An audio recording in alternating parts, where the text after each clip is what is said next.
What's good with the YouTube of Convicts Perspective? Your boy, Big Flaco, coming in with my co-host, Big Senor Rojo, smashing through, sliding through, as always, with a little bit of energy, man. And we got an interesting article, man. We're going to be talking about the Pagan Motorcycle Club and his leader that just recently got arrested, man. And this leader is going to be kind of an interesting storyline right here, man. I'm going to let Rojo get to it, man, and we're going to break it down afterwards. Yeah, like Flacco said, man, this is in Washington prison, man. This article is by the Tri-City Herald, and it's dated, man, just a few days ago, man, September 9th of 17. Walla Walla, Washington. A guard at the Walla Walla State Penitentiary suspected of being a leader in a violent outlaw motorcycle gang was arrested Thursday. Corrections Officer Dustin Wendelin was arrested at the prison at 6 a.m. by the Walla Walla County Sheriff's Office with help from several regional.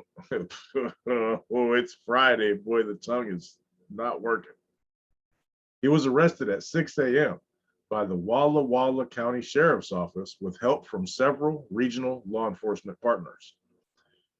Officials also arrested a second accused outlaw gang leader, Charles Montgomery, at 9 a.m. at his home in Umatilla County, said a sheriff's office news release Thursday evening. Sheriff's officials collaborated on the investigation for several months with the Spalding County Sheriff's Office in Griffin, Georgia, as well as with federal enforcement partners, said the release. Intelligence generated from traffic stops in Walla Walla County led to a joint investigation into two local members of the Pagans 1% outlaw motorcycle gang. The article says gang. I'm reading it as it said. I don't care if it's not. Said the release. The Pagans OMG frequently participate in violent crime, trafficking, and racketeering. In the last several months, Pagans members nationwide have allegedly participated in bombings, shootings, felonious assaults, and homicides, said sheriff's officials. The men are indicted in Georgia on several charges of aggravated assault, aggravated battery, and 3 counts each of violations of the Street Gang Terrorism and Prevention Act. Public records show Wendelin lives about 15 miles from Walla Walla in Milton, Freewater, Oregon. Sheriff's officials said Wendelin and Montgomery hold leadership positions in a local Pagans chapter. Prosecutors will be seeking their extradition to Georgia as the first step in a joint investigation of the West Coast Pagans gang. The investigation is continuing with other charges extremely possible, said the release written by Sheriff Mark Kreider. Some of the local, state, and federal agencies involved were law enforcement agencies in Georgia, the Washington State Patrol, the State Department of Corrections Special Investigation Service, and officers in Milton, Freewater, Hermiston, Morrow County, Umatilla, Tribal Police, Boardman, Pendleton, Portland, Seattle, and Spokane. Federal agencies included the Bureau of Alcohol, Tobacco, Firearms, Explosives, drug enforcement agencies, and the FBI. Interesting. Wow, interesting article, man. As you can tell, they're being identified as a national crime syndicate, a gang. You know what I mean? Whatever you want to call it, man. Someone shot this article to me and was breaking it down to me. Apparently, this correctional officer was holding some type of leadership position within the Pagan MC Club. I know a little bit about the Pagan MC Club, but they're like any other 1% group. They have their chapters where they engage in criminal activities. This one right here, if you look at it, it's an interstate compact. Basically, they're doing transactions in business with other groups from out of state. I mean, from Washington to Georgia. And as they said in this article, the West Coast chapters. You know what I mean? And to have a correctional officer, man, like, we've always heard that a lot of these 1% groups, you know what I mean, that like they have ties to certain politicians, they have ties to certain law enforcement. This is the first time that you're actually seeing, man, I mean, a 1% member that's a correctional officer that's been able to infiltrate that far. Can you imagine how much he was wiggling? If the allegations are true, you know what I mean? This just happened the night, so I mean, we're gonna assume he's innocent because we just do that, you know what I'm saying? But Imagine, this is just a for instance, if he's been in there for years, you know how many associates, man, had the juice card up in there? You know what I mean? Like, I never had a juice card. I was always hoping for a juice card. And I'll tell you what, man, when I was in Tracy in the Hole, I was in L Wing. I think I was on the first floor at that time. There was a sergeant, man. I swear to God, he was a Crip. And if he wasn't a Crip, he was the strongest Crip sympathizer you ever seen in your life. Because there were some brothers 2 cells down. They were Stockton Crips. I don't remember what hood. They were cool. But this sergeant used to just Tarzan from their equipment. He was, just riding their stuff, dude. Newports going under the door every day, packs, every day, packs. Cell phone under the door, picked up an hour later. Man, nobody else had nothing coming from this dude except the Crips. You know what I mean? And I've never been able, I've tried to, establish resources like that during time, of course. Most I ever got was some chewing tobacco, bro. You know what I'm saying? Like, There was no money in it back then, though. You know what I yeah, mean? That all changed once the mainline, once the cell phones became real active and all that, man. But you know, this is a little bit different though, because you've had people in the past, man. You've had attorneys, you know what I mean, be accused of being associates. You've had other correctional officers being accused of associates, even police officers being accused of being associates. This is the first time where they're finding a patch member, not just a patch member, but one that held leadership position to be working with this. I guess you can call it organization, motorcycle club, gang, whatever you want to call it, man.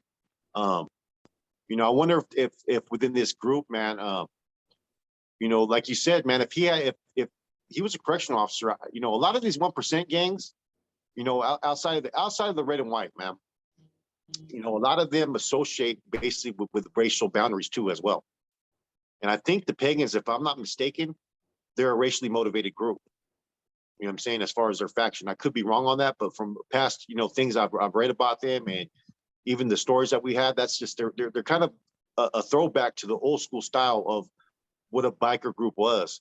But see, in the 90s and 2000s, you started to see a little bit of changes, man. You didn't see the old school biker look like, hey, brother, and long hairs and, swastikas and tattoos, man. They've been able to change their identity nowadays. Paco, I'm the one who says, hey, brother.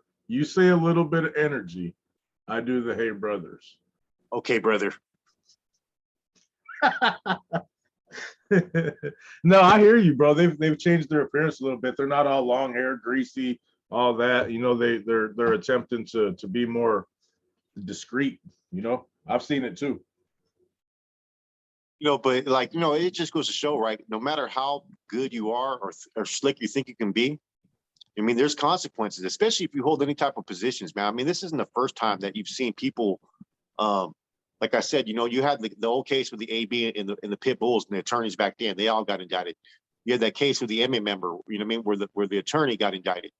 You have all kinds of similar cases that have occurred to where when people associate themselves, whether he's a member or not, if you choose to interact and assist any of these particular groups, and they're committing illicit activities, and that's not to say every member of these groups conduct illicit activities, because I know there's a lot of 1%ers that are actually members of these groups that don't officially always engage in criminal activities. You know what I mean? They pay their monthlies, whatever they have to do, their monthly dues to their club and so forth.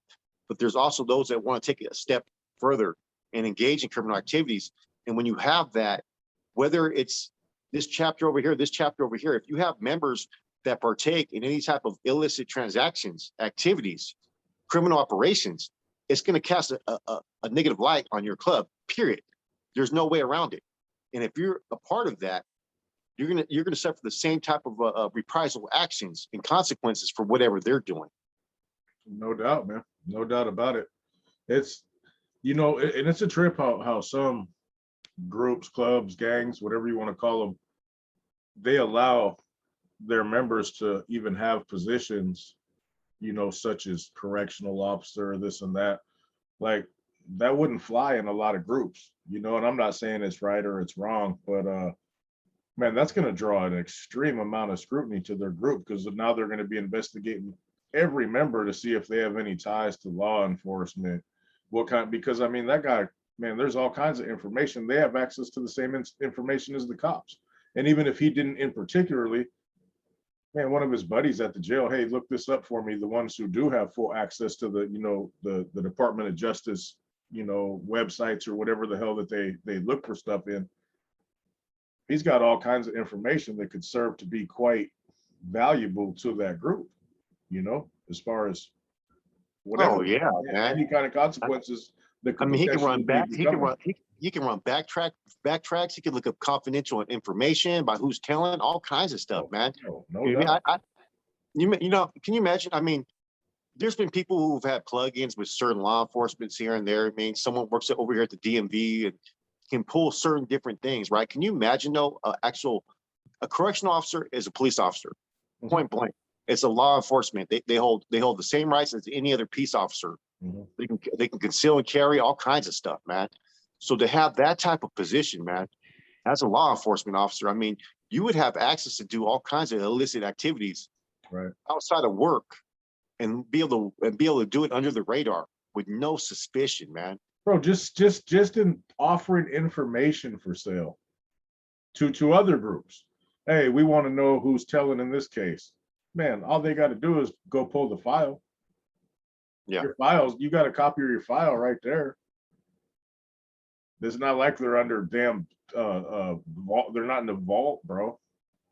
Yeah. They pull them out right when you go to committee. You know what I'm saying? They got your whole C file, bro. Yeah, they got information about upcoming indictments, all kinds of stuff, man. We can't even see our whole C file. They take out half of the shit that we even have access to, and anybody else could just see it, and it's about you. That's what always didn't make sense to me. Because these groups, right? They're doing business with other groups as well. I mean, that's just part of business. Yeah. So they're gonna, any group that's in prison that has a relationship with them is going to benefit too. And it's all the end games is money, man. He's put in position, man. I mean, I'm kind of interested to come back with what the charges are going to be, man. And I think though, like we've always said before, right? When you start having like a lot of attention on your groups, like this group had, like in the article, it says these are allegations, like we're saying, right? But bombings, murders, all kinds of stuff like that. Any type of violence like that is going to bring down the law. A wrath of the law is going to come down on you. They're going to investigate you in all avenues, man. So they need to look at that whole situation from there, man. That's the first thing that stuck out in when I read this article was the things that they've been doing nationwide. When you start to kick up dust and dirt and you're not incognito about your actions, you're bringing law enforcement's attention. The FBI ain't playing around. The ATF ain't playing around. None of these organizations that work for the federal government are playing around. They got more resources than you. I don't care how strong of a club you are. You know what I'm saying? You're not that slick. You know what I'm saying? Eventually, everything's going to be revealed. Prime example, this case right here. Yeah, and another thing this is going to happen is that whole institution is going to become under scrutiny now too, because anybody who worked with that individual, they're going to start getting questioned. And if they got some little thing going on the side where they're bringing in phones, tobacco, whatever the case might be, whatever their little side hustle is, that's going to get uncovered in this investigation too, because everybody's going to get all panicked and be like, well, Officer Johnson talks to him all the time and they always have money. When we go out to drinks on Friday after work, they always foot the bill. And it's going to open, man, it's going to be rough on the staff as well as any inmates, man. That's bad, bro.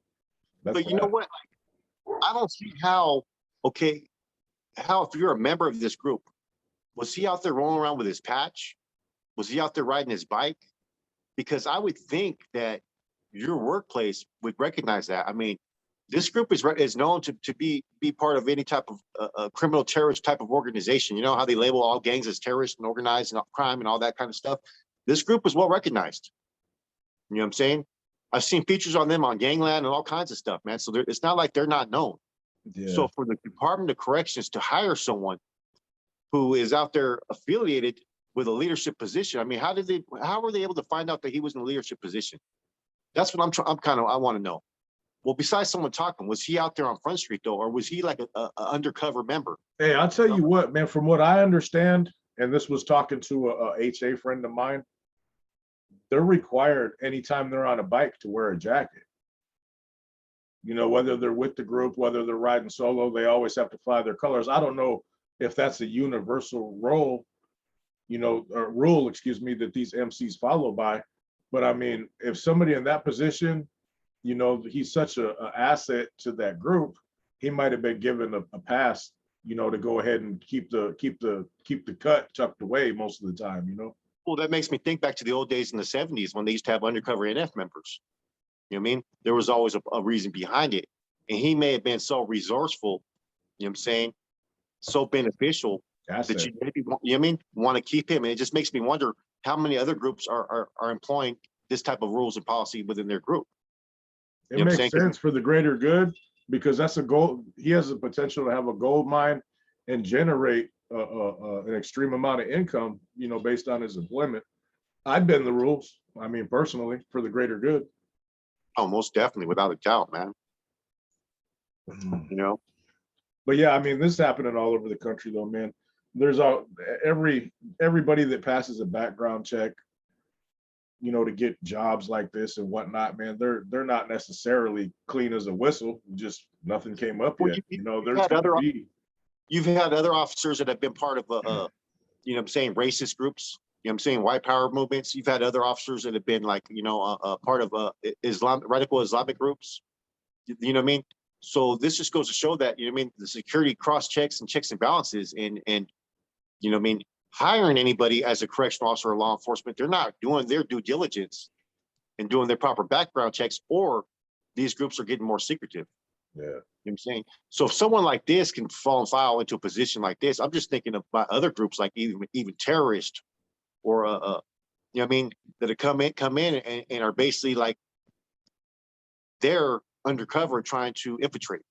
You know what I'm saying? It makes you wonder, man. I mean, you know what I'm saying? There's some weird things that have happened in this country. I mean, we're coming up on 9/11, you know what I mean? Today, when this video drops, you know what I'm saying? A lot of those people were able to sit there and, you know what I mean, get their licenses to fly planes, get training and do all that. And then they were able to do what they did.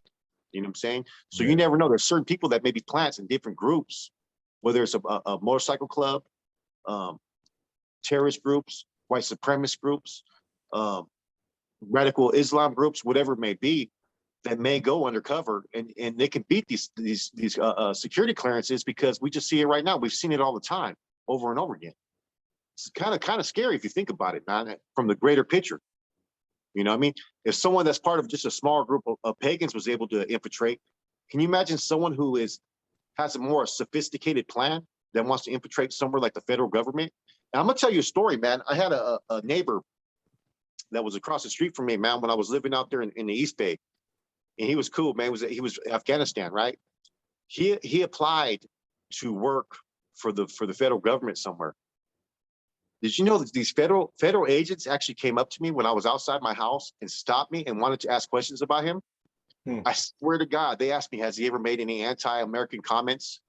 You know what I'm saying? Do you ever see any type of funny style people? You know what I'm saying? And it kind of just shocked me that you know what I mean? I just always wonder, like, man, I started looking at him like, man, what's going on here, man? Is this dude a plan here or what, man? Because, things like that happen all the time, man.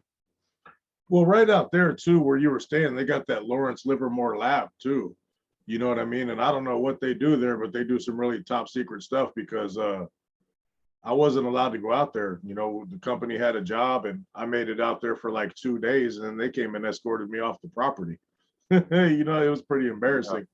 But I mean, they gave me a badge, let me check in. Like 2 days later, I was walking back after lunch and they were like, hey, are you such and such? I'm like, yes. Like, can we talk to you for a minute? What's up? And they're like, hey, we hate to do this, but we're gonna have to ask you to take all your stuff that you have with you. And if you need to get some other stuff from anywhere along the site, we have to escort you, and you have to be off the property. Your background check didn't pass. And I was just like, dude, how embarrassing. But my company knew what was up, you know what I mean, that I had been to prison and shit. And they weren't even tripping. They just sent me somewhere else. But I had access to a military base about like 10 years ago, man, right there, Presidio, Monterey, man. It was a communication center where they were teaching. They had everyone from the Air Force, the Army, the Navy, Marines, all of them were there, Coast Guard too. And it was a language school where they were teaching different languages of countries that may be in opposition to us, to understand the languages. You know what I'm saying? And I had to submit my ID and everything, man. I was an ex-felon, and they gave me access to go on a military base, man, which I thought was a trip. Yeah, it all depends on the place, I guess, man, whether they're tripping or not. You know, like in my experience in the work field, like that was one place I couldn't get in, and I got let go at one place because their insurance wouldn't cover me because I had a damn first degree burglary, and I was going into people's homes doing home warranty repair and customer service, you know, for a new housing development. But that's the only two problems I've had. But you know, I've been on some bases as well, bro. You know, it all depends on who's in charge and what they're tripping off of, probably.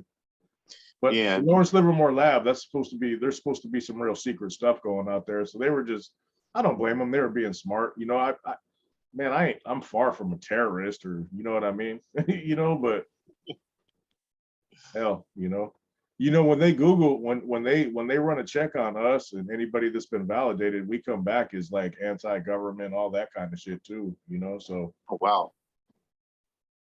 Yeah, they still have us in their Sacramento database, believe it or not, man. oh yeah, without a doubt. You know what I'm saying? Like even our OC files, even though we're not op pro and all that, man, they still have everything about us, man. Hey, when I used to get pulled over after I got validated, man, they would come like they wouldn't even step out of the car until there was like 7 cars, bro, for the longest time. Yeah. And I figured it out, man. I did an Olson review one time, and it said I was on the Department of Justice Violent Offenders something database. You know what I mean? I'm just like, That's all where right. you have to give DNA and all that, huh? I had to do that because the first degree burglary I had, and it was retroactive. It was bullshit. I went down for a violation in my first degree burglary. And I think I've explained the story that I didn't even do it. I just took the deal because my homeboys had did it, and they lumped it together with hella other felonies, and they offered me such a sweet deal. I took it. But I went for a violation, and they were telling me you can either get a cheek swab or you're not going home. Well, swab it, man. You know, I don't do nothing where I got to worry about DNA anyway. I sell drugs. You know what I'm saying? Like, whatever. I wasn't tripping, but yeah, it was, yeah, that's what I got my stupid strike for, man. And it's real. It's weak because I didn't do the shit, but it is what it is, man. What can you do? Definitely. Well, all right, YouTube, man. This is an interesting article, man. You know, you got motorcycle clubs, gangs, whatever you want to call them, infiltrating correctional officers and law enforcement, man. We just thought this was interesting, something to touch base upon. Please hit us in the comments, man. If you know more about this story, man, let us know what you know and what you think. Have a good day, man. Appreciate y'all.